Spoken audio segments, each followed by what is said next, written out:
Good morning, respected listeners, dear listeners. बादली हरियाणा का निर्वाचन क्षेत्र है, विधानसभा निर्वाचन क्षेत्र, और दिल्ली सटा हुआ गुरुग्राम, झज्जर और रोहतक, बहादुरगढ़ से भी एक शहरों से बहुत निकटता लिए हुए बादली राजस्थान लोगों में नाम बड़ा लोकप्रिय है। बादली उनको जीवन की ललक पैदा करती है, जीने की ललक पैदा करती है। जब बादली का नाम सुन लेते हैं, वहाँ बरसात के लिए लोग आकाश की तरफ देखते रहते हैं, इंद्र महाराज से प्रार्थना करते रहते हैं। वही बादली गांव का नाम जो नामकरण बुजुर्गों ने किया, पवित्रता के प्रतीक, और जैसे राजस्थानी लोगों के लिए बादली आशा की किरण भी होती है, जीवन की आशा की किरण कि अब जीना सुगम होगा। इसी बादली में एक अभियान चैनल ने चलाया है कि model school, modern school, international school, ये नाम चलते रहे हैं सरकारी प्राइवेट क्षेत्रों में, और छोटी शिक्षा समितियां चलती रही हैं जिनकी 5-7-10 गांवों तक छोटी मोटी पहुँच हो। इस तरह के विद्यालयों की ज़रूरत फिलहाल हरियाणा को नहीं है।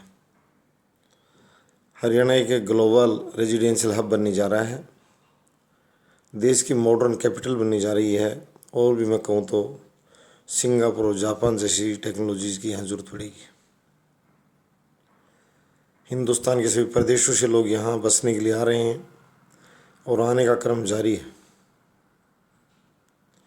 विदेशों में बसे भारतीयों की भी सबसे बड़ी पसंद हरियाणा है। हरियाणा को वो लोग 22वीं सदी की भारतीय राजधानी रूप में देख रहे हैं, और दिल्ली से स्वयं से लोग जो दिल्ली देहात से सटा जो हरियाणा है, जो उनको देखते दिल्ली देहात, उस हरियाणा को उस क्षेत्र से बहुत पिछड़ा है, उन लोगों की पसंद भी हरियाणा बसने के लिए। तो हरियाणा को बड़ा ध्यान देना होगा।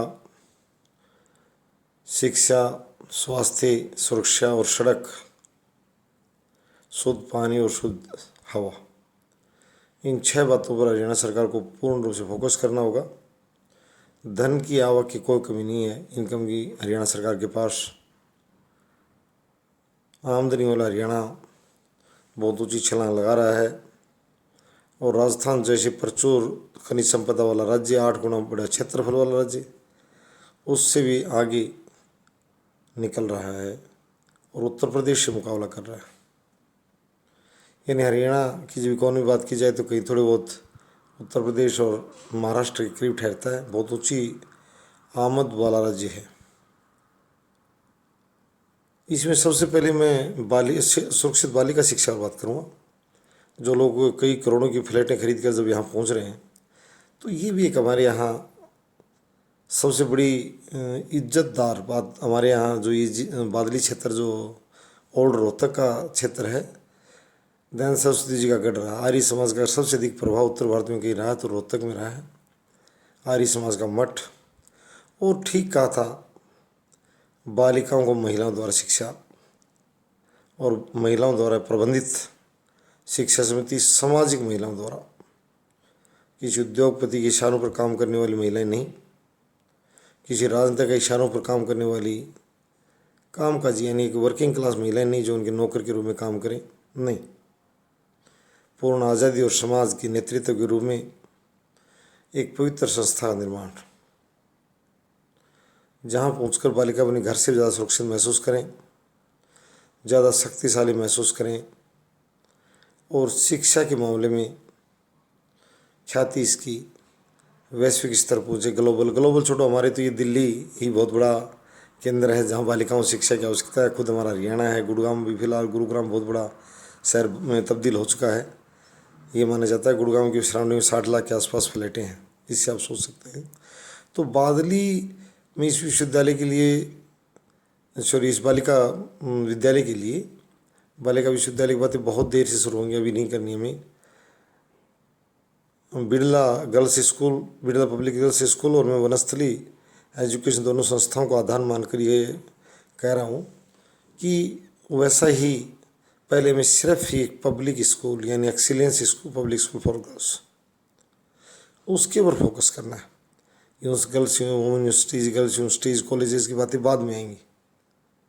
सिर्फ और सिर्फ कम से कम 100 करोड़ की लागत वाला, जहाँ टेबल टेनिस, बैडमिंटन और मैच सभी अलग, मैंने पहले बता दिया, बिरला पब्लिक स्कूल, जहाँ साउथ अफ्रीका से भी अधिकारियों जर्नल में बेटी पढ़ने आती हैं, राजस्थान के कस्बे में, वो बालिका संस्थान इतनी धमक वाला संस्थान है।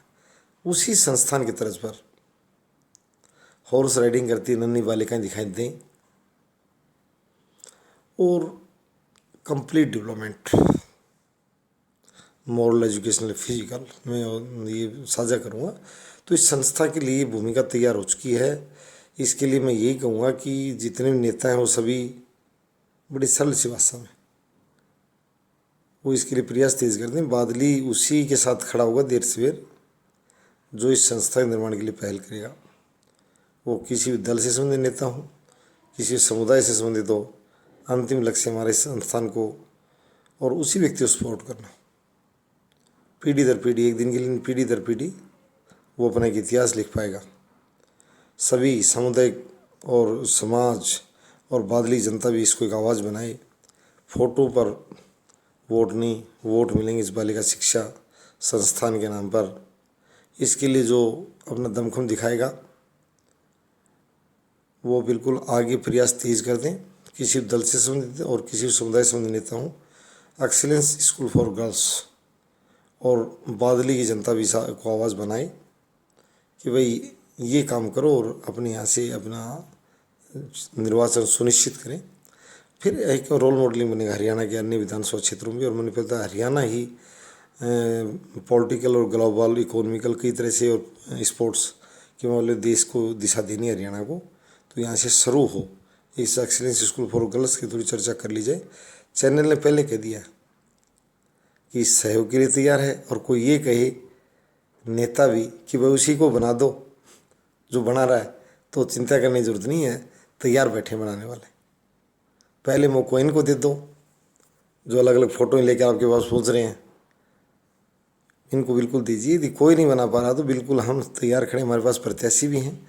और प्रत्याशी नहीं, अगर कोई समाज बनाता तो हमें प्रत्याशी भी नहीं बनाना किसी को, हम तो जवाब दे रहे हैं कि अगर बादली अपनी मांग इसको रखे मांग के रूप में, हम इस चीज़ को मूर्त रूप दे देंगे, इसमें कोई बड़ी बात नहीं है।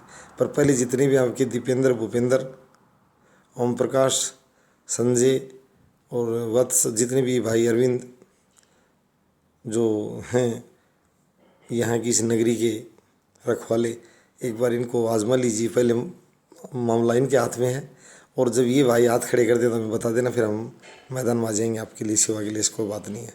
धन्यवाद।